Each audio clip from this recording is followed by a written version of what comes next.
जी Maharashtra news, एक बुलंद आवाज जनसामान्यांचा। अवैध बांधकामाला मनपाद्वारे नोटीस देऊन सुद्धा अनधिकृत बांधकाम काही थांबता थांबेना। मुख्यमंत्री यांनी अवैध बांधकामे असेल तर तात्काळ तोडा असे आदेश मनपा आयुक्तांना दिले होते। त्या पलीकडे जाऊन माननीय उच्च न्यायालय यांचे न्यायाधीशांचे स्पष्ट आदेश आहे, अनधिकृत बांधकामे होता कामा नये। मात्र या आदेशाच्या प्रतीला बोरिवली आर मध्ये विभागातील सहाय्यक आयुक्त संध्या नांदेडकर आणि निलंबित डीओ कंथारिया आणि सहाय्यक अभियंता दीपक मांझी यांनी केराची टोपली दाखवली आहे। याचे नवल वाटते आदेशाचे पालन तर सोडा सरकारचा कोट्यावधी रुपयाचा महसूल या अवैध बांधकामामुळे बुडतोय।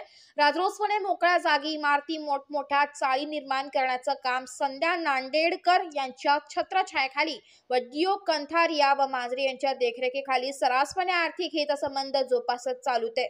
याबाबत जीवन ज्योत सामाजिक सेवा संस्थांचे प्रमुख रवी गवळी यांनी दिनांक 2022 रोजी लेखी विभागातील गोराई मनोरी येथे मोकळ्या ठिकाणी अनधिकृत बांधकाम राजबार आणि रेस्टॉरंटच्या मालकाने ग्राउंड अधिक 1 मजली आरसीसी बांधकाम डीओ कंथारिया एई मांझे व मुकादम यांच्या आशीर्वादाने बिनधास्तपणे उभारली। अवैध बांधकाम ठेकेदार आणि काही शासकीय अधिकारी यांचा काळा पैसा सुद्धा अशा अवैध बांधकामाला लागत असून डबल कमाई अधिकारी करीत असल्याचा आरोप रवी गवळी यांनी केलाय।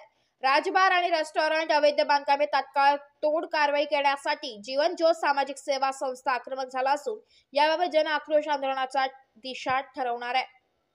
जी महाराष्ट्र न्यूज, मुंबई।